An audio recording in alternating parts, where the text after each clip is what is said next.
This is the Crowd Crux Crowdfunding Podcast with Sal Brigman, where we cover everything you need to know to launch a successful crowdfunding campaign. We speak with proven entrepreneurs who've raised money from the crowd and want to teach you how to do the same.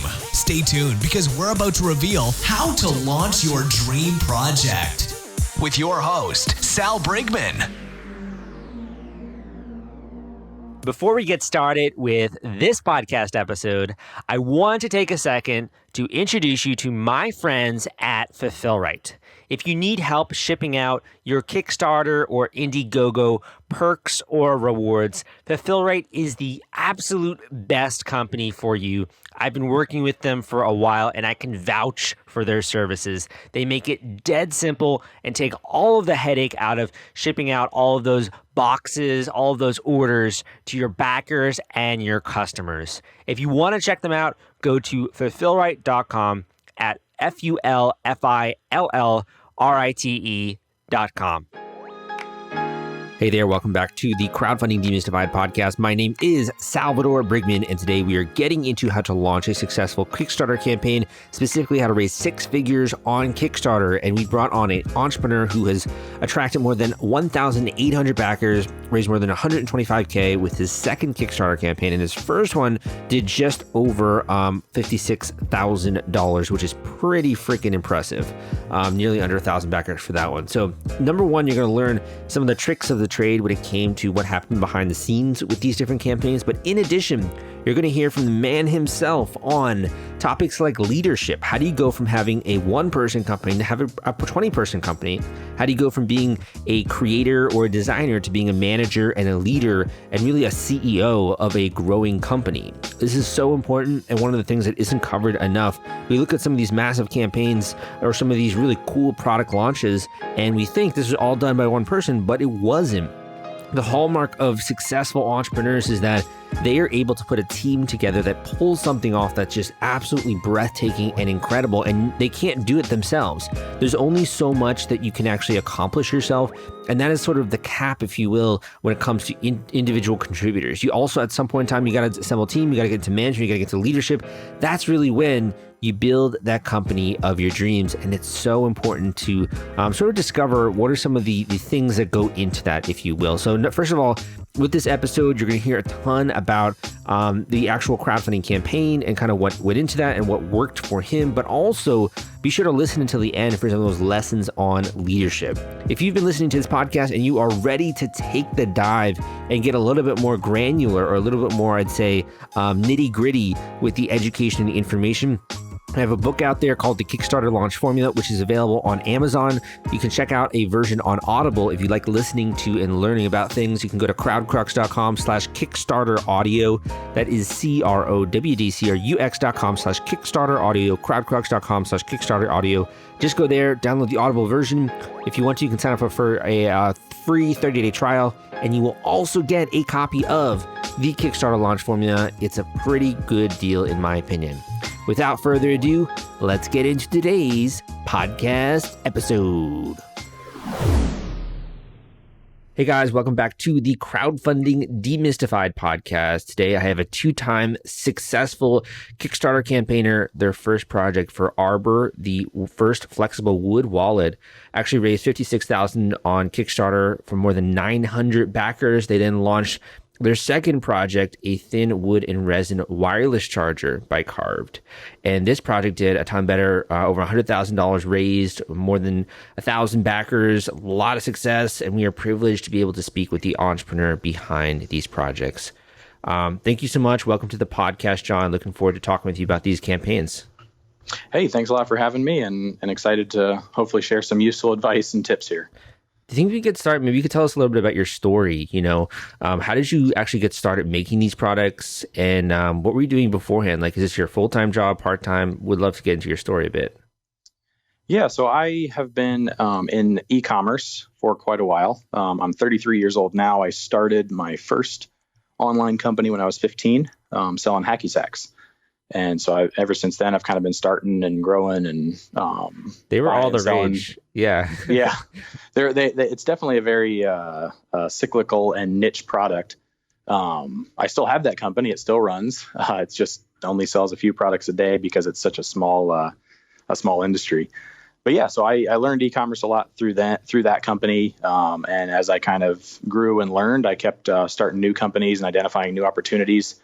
About 8 years ago now is when I started Carved, which is the company I spend the majority of my time on today. And we're up to about 20 employees right now. And congratulations. Yeah, thanks. So we started making wood phone cases, and we've kind of adapted into wooden resin kind of accessories. So we do basically phone cases, wallets, wireless chargers, and bracelets, and all with a focus on like one-of-a-kind wood resin products. So when this first campaign came around, the Arbor, was that your first product in general, or was that just like sort of an offshoot of what you already had as a business?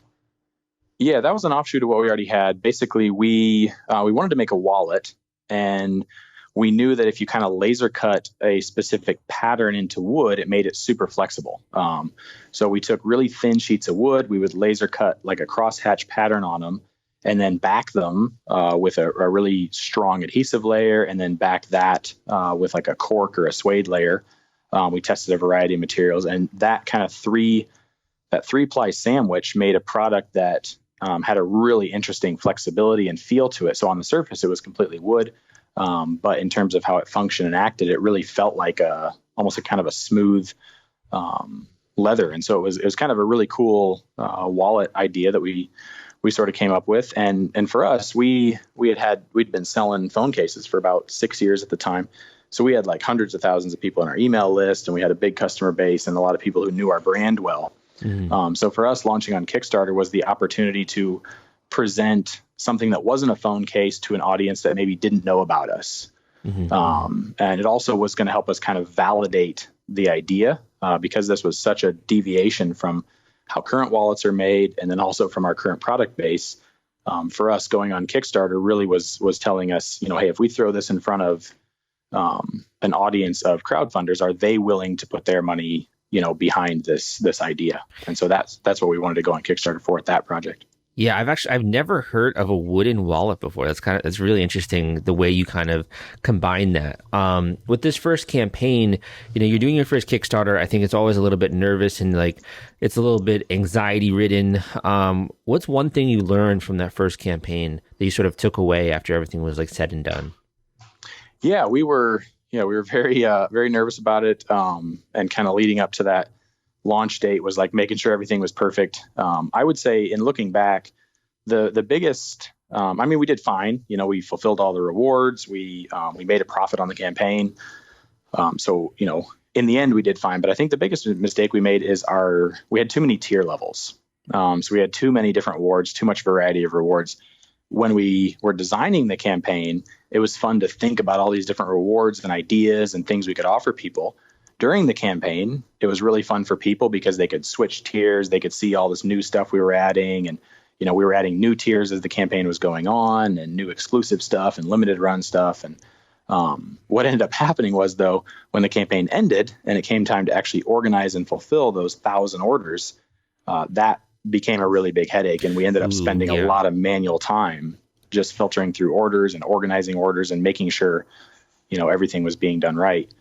We make all our products here in-house. So for us, doing something wrong or shipping the wrong order to a customer meant we had to redo it ourselves. We're not just moving inventory in and out of our shop here. So it was really important that we get it all correct. And because we had this complexity of all these different reward tiers, it ended up just taking a lot of extra time, a lot of extra headache, and definitely slowed us down in terms of the fulfillment as well.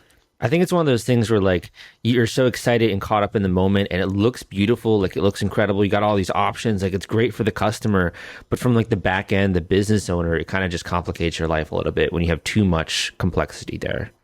Yeah, and our inexperience with it, we didn't have that feeling of fulfilling all this stuff on the back end because this is our first time. And so you're exactly right. Going into it, we wanted to create a really cool campaign that people wanted to back, and some cool, exciting stuff as the campaign went on, and keep some buzz going. And so we did all that stuff really well, and it worked really well. But yeah, now having gone through the back end of actually delivering complicated tiers and a bunch of different variety and we shifted it considerably for our most recent campaign here, for sure. With this project, I mean, you have experience here with traditional e-commerce, and I think traditional e-commerce is different than crowdfunding because like e-commerce, you're shipping it out, they're going to get it in like 5 days, or with Amazon, you're going to get it like in 2 days.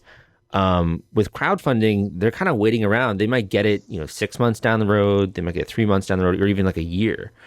Yep. Do you have any thoughts on that, like the value that the campaign had from these real people giving feedback, or some of the differences between crowdfunding and e-commerce?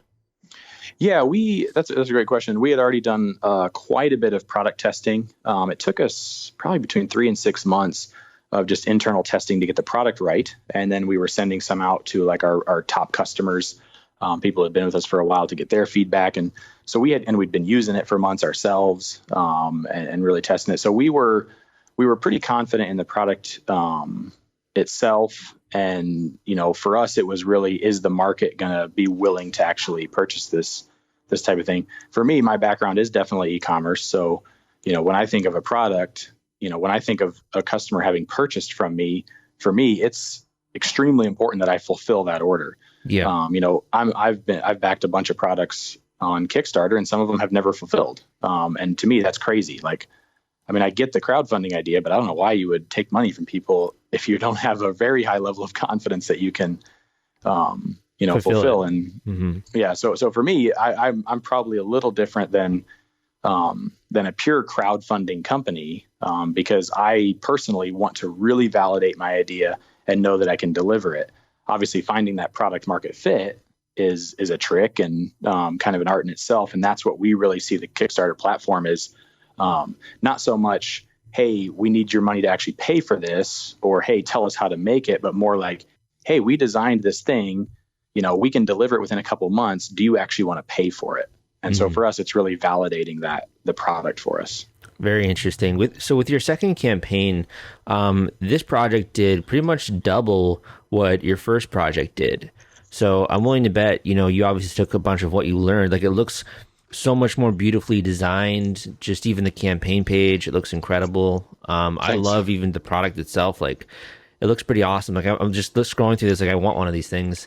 Can you tell the audience a little bit about this latest project? Who is it for? What does it do? And also, we can get into some other stuff with that. Yeah. So basically, I think one of the big things that drove our increased success, was kind of, in terms of the wallet, we had developed a product that was kind of out of left field, so a wooden wallet. And people's biggest concern, and the question we'd get the most asked, was, will it break? And it's like, no, we've actually designed it to be pretty strong. It's as strong, if not stronger than leather, because the way we're, laying up the different layers together. And but still, there's this perception of wooden wallet. And when those two words go together, it's like, whoa, you kind of have this pause. The other thing I think that benefited us, so the recent campaign is a wireless charger. Everybody knows what that is. It's super straightforward.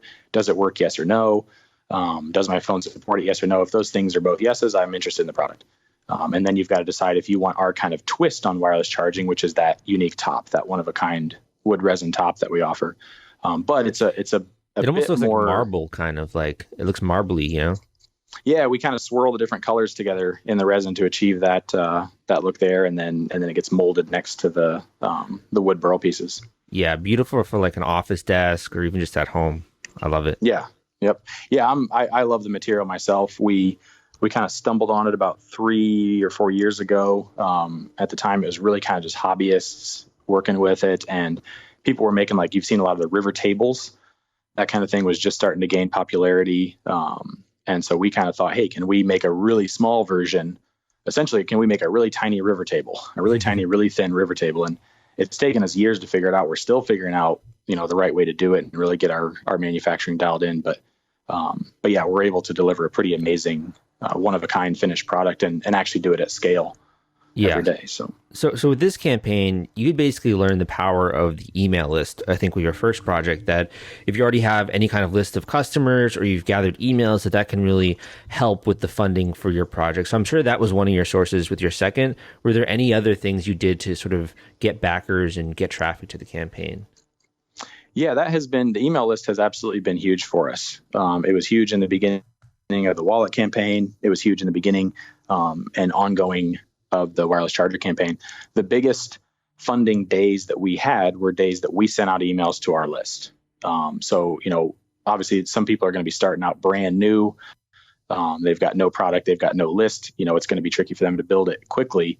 But we definitely found anyone who has engaged with us before or kind of knows us or has heard of us.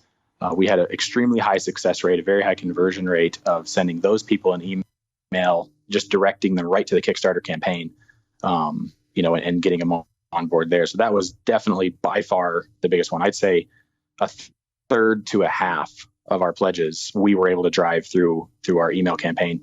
Then our website and our website and the traffic we currently have every day, just coming looking for phone cases and our other products. We were driving a lot of that, as well as some banners on our website. So that was another big one. We tried like Facebook ads, the cross promotion idea where you have like these are our favorite projects in the footer of your updates. And they would work marginally well, but nothing really, nothing really took off. I think it was a combination of, with our email list, we were able to drive a higher ranking in the popularity section. So people who are just exploring Kickstarter are seeing it. And then as you're exploring Kickstarter, we have enough of a universally recognized product that it's something you're likely to click on and look at. Totally. With our scale and size, we're able to offer it at a really good price on Kickstarter to those backers. And so the price is right and all that. So, but yeah, by far for us, the existing customer base, that growth. And it's the type of thing that, if you have 0 today, you can have 1 tomorrow. Totally. You got to start, you got to start somewhere. So any effort put into growing that list is really valuable. They're free to talk to. You don't have to pay for another click or pay for another ad. I had to interrupt this podcast episode because I want to introduce you to my friends at The Gadget Flow. Their product discovery platform reaches 22 million people per month. They've helped more than 5,000 crowdfunding campaigns thus far, and they have a social media following of more than 700,000 followers. If you want to gain access to their marketplace and list your own product, you can go to thegadgetflow.com/submit and list your project today. One of the questions that I had for you here was looking at and sort of comparing these two projects. And one of the differences that I noticed that I think a lot of the listeners would also have this question is, with your first project, you actually engage one of the marketing companies out there called Fund It Today, and another one you engage Jellup. And they both kind of do something similar, which is Facebook ads for your company. What were your experiences like Jellup versus Fund It Today? Was one better for you? Did neither of them work? What was your thoughts on that? Fund It Today, I wouldn't say they brought a significant enough return to have been worth what it cost us. If I don't want to, so I haven't, but if I ran the numbers, I think I probably lost money working with them just based on their fees. And then in terms of Jellup, they primarily do Facebook advertising, and they're looking for really high growth campaigns, and they just they weren't able to really drive a strong return for us. I don't think with either of these companies, I don't think it's either theirs fault. They're great people, and they work hard to do it. I think just some other combination of whatever the product or the timing or whatnot. But yeah, honestly, we didn't really have a ton of success with either of them. Jellup delivered results, but not anything huge. Yeah. It's also hard, I think, just also having the margin to be able to pay these companies, and also even if you're doing your own advertising, making sure you have the margin to do that. You don't want to have such a good deal for the customer. Obviously you want a good deal, but so much that you don't have a margin to advertise or to market your product. I think a lot of people forget that. Yeah, that's exactly right. Yeah. And then one thing that's important to remember is you can sell add-ons after the campaign has ended. So once people are actually fulfilling their rewards, you can do that. So when we did our first Arbor wallet, we ran it through BackerKit to do some add-ons, and that worked well. This wireless charger, we're actually running directly through our website. And so all the fulfillment happens on our website. You'll place your order, even though it'll be free, on our website. We use Shopify. And so now we're able to really upsell all of our other products and add-ons as well. We're also offering just to the Kickstarter backers an add-on deal for more wireless chargers, exclusive, like, just when they check out. So we're able to create an additional kind of sense of urgency and opportunity for people to get a good deal. But exactly like you said, we're not paying a Kickstarter fee. We're not paying a Jellup fee. We're not paying all these other fees because it's a sale coming direct to us. One of the other questions that I want to ask you is, like, you've had a lot of success here in your life. Like, you got a 20 employee company, you're bringing in some cash, you're still selling the hacky sacks, day by day. What keeps you going, man? Like, you've been launching these products, you've been killing it, man. Like, what motivates you nowadays? I got asked that question recently by somebody, and so I spent a lot of time thinking about it, because the person that asked me is someone that I wanted to give a good answer to. But I think for me, I love the challenge. I love a good challenge, I should say. And business and entrepreneurship and e-commerce, it's a very, very challenging environment. You can read a lot of stories of people who are successful and kind of exploded. And, you can read all these blogs about guys that went from 0 to 10 million, 20 million overnight. The harsh reality is you don't see the 1,000 people that are also trying that have failed in that same time period. And so e-commerce is extremely challenging. Anything you succeed at today, the entire world can see, and the entire world can knock off really, really fast. And so you have to always be staying ahead and staying out in front of the field. So I love a good challenge. The other thing I like about business and entrepreneurship is the results are black and white. It's not subjective. And so if you don't run a profitable business, you will eventually be out of business. Once your investors stop spending, once your cash flow dries up, if you can't really actually figure out how to get it going beyond your theory or beyond what you say you think you can do, when it comes down to the nuts and bolts, that profit and loss at the end of the year is not subjective. And so I like the fact that, one, it's a really difficult challenge, and so it requires me to learn and grow and stay ahead and move fast. But number two, the results are very clear. No one decides if I'm succeeding or not. It's not up to someone else. It's up to me to actually create a company, create a business model, create a financial model that's profitable, get people excited to work for me, and make sure that all can run day to day at a profitable cash flow level. Well said. So I love the challenge, and I love the fact that the results are black and white. Mm-hmm. I think there's something to be said there. You talk about being able to build a profitable company. One of the things that's not talked about too much is there's a huge difference between, like, creating and selling a product as an entrepreneur, or, setting up an online store like a hacky sack store, versus building out a team and systems that enable you to do larger things. It's such a, a lot of people might look at you and be like, wow, look at John Weber, and, like, he raised from, $100,000 from, like, 1,870 people. But what they don't see is, like, all the team of people behind you that are also helping to make that vision a reality. Do you have any thoughts on that, on either on leadership or on management, or what you've learned there? Oh man, that's a big question. Is that a transition you had to make in your business when you had to grow, sort of? Oh yeah, it's constant.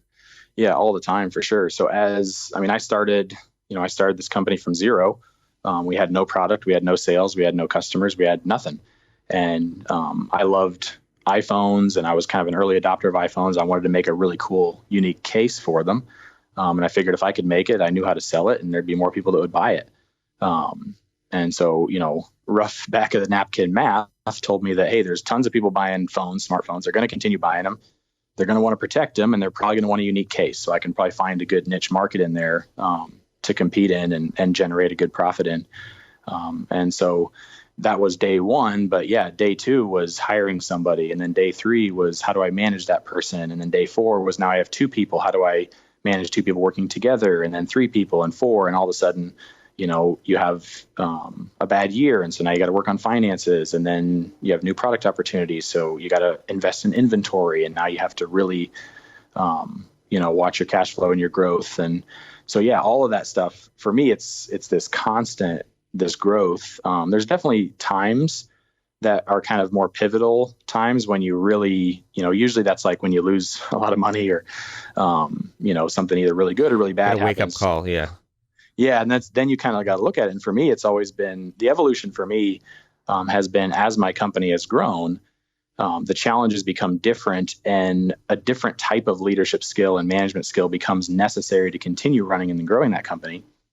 So the question I just keep asking myself, every year or 6 months or 3 months or whenever those times kind of hit me is, do I want to learn what I need to grow into? Am I willing to do what it takes to create the disciplines in myself? Do I know people who can mentor me? Are there books I can read that, from people who have done this before? But basically for me as the leader, and founder and leader and current CEO, of the company, it's always this, as we're growing, it's always this continual decision I have to make in myself. Like, am I willing to push myself harder and farther than I am today so that I can continue being the leader of this company? Mm-hmm. I kind of hold a unique position because I both own the company and run the company day to day. And so I have to kind of wear two different hats. And as the owner, I have to be really critical with myself as the CEO and say, hey, as the owner of this business, am I happy with how the CEO is running it? And if I'm unhappy with it, am I going to replace him or am I going to grow him? Obviously I'm talking about myself here, but at the same point, it's two very distinct roles. Yeah. It's almost like the mindset of realizing you're wearing different hats. Like maybe you're the designer and then you're the CEO and you're also the owner, and they're not the same person. They have different hats kind of that you wear, and you have to sort of take off this hat and say, okay, how would I judge my job here? Or how am I doing here? Or what would I think of that if I'm the owner, It's a very exactly. new and interesting way to think about it that I think a lot of people don't explore when you're just getting started as like a hobby. The thing as a hobbyist, you're kind of like, yeah, I made a bunch of money, did a decent run. I'm just going to pocket this. And I made some extra dough this year. But as a business owner, you have to think about in reinvesting it and how much are we going to reinvest? What's it going to go to? All these different questions.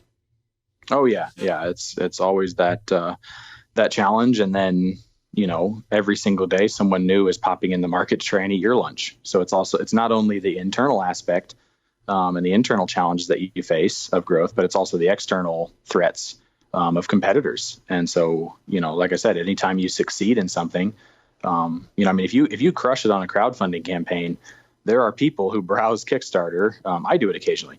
There are people who browse Kickstarter looking for new stuff that really was hot, and saying, hey, can I adapt this? Can I make this my own? Can I tweak this? Could I, build on top of this? And human history is full of that. That's how we operate as humans. We're constantly looking at ways we can improve on what others are doing. And so, the launch of a Kickstarter today and the success of a 30-day campaign is a whole different ballgame than actually diving into building a company that you want to grow and build over the next, 1, 2, 3, 5, 10 years, whatever your kind of long-term goals are for yourself. Mm-hmm. It's just two totally different things. Yeah, definitely. One of the broader level questions that I had for you is, when it comes to e-commerce, it sounds like you're doing a lot of different stuff. I'm looking at your Instagram, you got over 100,000 followers there. You got some YouTube videos that you're putting out more. What have you noticed in the way of social media that people should really be focused on that are interested in e-commerce? Is it they should be more focused on Facebook ads, you think? Is Instagram where it is right now? Do you have any thoughts on those trends? That's a great question. I think it varies a bit, for businesses. For us in the beginning, when I started 8 years ago, Google ads were the primary driver. And actually organic ranking was the biggest driver. Over the years, as Google put more and more ads in front of the organics, you had to spend more and more to stay ahead. So costs rose there. You had to get better and better. So Google became very crowded and expensive. Then Facebook really took off, and especially on mobile phones. So people are pulling up their phone, pulling up on Facebook, browsing that all day long, whereas they're only searching Google a few times when they actually need something. So all of a sudden, in the past, I'd say 2 years, we've shifted 80% of our budget from Google over to Facebook and Instagram in terms of driving ads there. Once you jump on Facebook and Instagram, though, it's a whole different ballgame. On Google, someone has an intent to purchase, or they're looking to purchase, they're looking to research. On Facebook, they might be in line at Starbucks and they're just browsing their feed. So you've got to speak to them in a whole different way. But really for us, what has worked on all platforms over the years since we started, no matter whether it was organic or Google or Facebook or Instagram or Twitter or YouTube or any of the channels, didn't matter. What we found really to be successful was really understanding that these are individual people on the other side of this transaction, whether it's a click or a purchase. And so the more we can show ourselves as people, show the reality of who we are, what we're trying to do, and then also just be accessible and really be just conversational.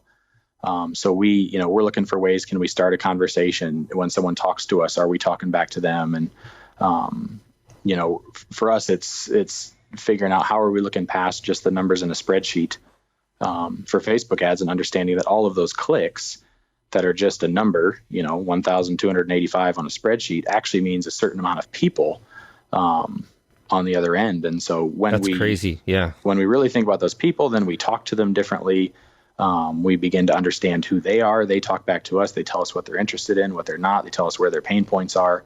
And then we can adapt our business model. So I would say more than like necessarily the results, just the accessibility of consumers to brands and businesses that social media created is incredible. I mean, it's amazing. It's incredible. You can build a private Facebook group, invite your customers, and before you know it, you'll have feedback every single day on what you're doing. And they'll tell you, like, no one's afraid to tell you that you suck anymore, They'll tell you loudly. So. Yeah. So John, you love challenges here. What's coming up next for Carved? Do you guys have any more products coming up you can tell us about, or where should they go to learn a little bit more about what you have in store? Yeah, we have one really cool new product coming up that I'm not going to say what it is. We've had plenty of people guess it in the past when we've put like things out, on Instagram, but definitely follow us on Instagram, subscribe to our email. We're getting one of our first prototypes back, hopefully next week. But yeah, I think we'll do another Kickstarter on that product. It involves wood resin, but it's totally different than anything we sell right now. So I'm excited about that. And then we're redesigning all of our phone cases this year. So we're making them a lot more protective. We're adding a micro suede liner on the inside, doing some really cool stuff, and just kind of taking our phone case from a protection perspective, taking that to the next level this year across our entire line. Cool. We're also working on new bracelets and some new designs there for kind of wearables and accessories as well. Love it. So if you guys want to check it out, it's Carved, CARVED.com, or Carved on Instagram.